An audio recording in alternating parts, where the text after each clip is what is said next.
فيديو النهاردة عن كيكة العادية خالص بتاعتنا بتاعت البيوت العادية خالص.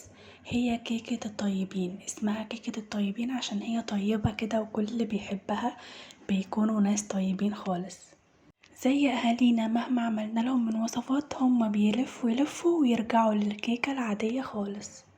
طريقتها سهلة خالص، لو أول مرة تبدأي في الحلويات فدي أنسب كيك ممكن تبدأي بيها، لأنها سهلة خالص ومكوناتها كلها موجودة عندنا في البيت ومش هتاخد أي مجهود.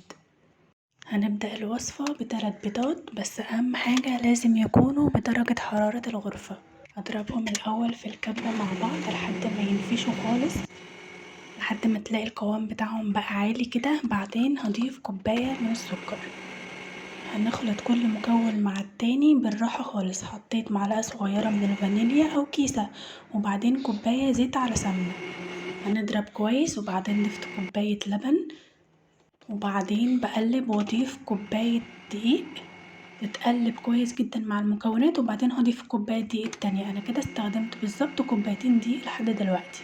هقلب كل الكلام ده كويس جدا، لازم يختلطوا مع بعض كويس جدا جدا. وحطيت كيس كيك شيف او كيس بيكنج باودر، بس كيك شيف بيكون احسن.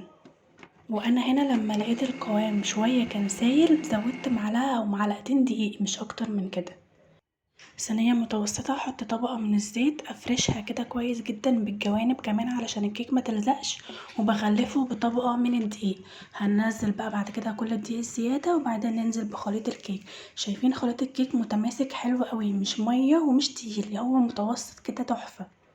وبعدين هدي الصينية نفسها خبطتين 3 كده على الأرض أو الرخام عشان الهواء اللي جواها يطلع، وهدخلها فرن سخن على درجة حرارة 180 30 دقيقة بالظبط وتطلعيها.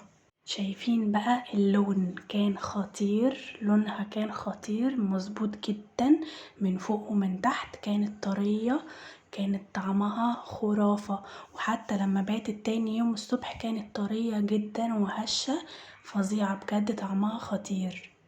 شايفين اللون وشايفين الطراوة، تحسوها كده كيكة اسفنجية كده في نفسها، سهلة وبسيطة ومفيش أسرع من كده.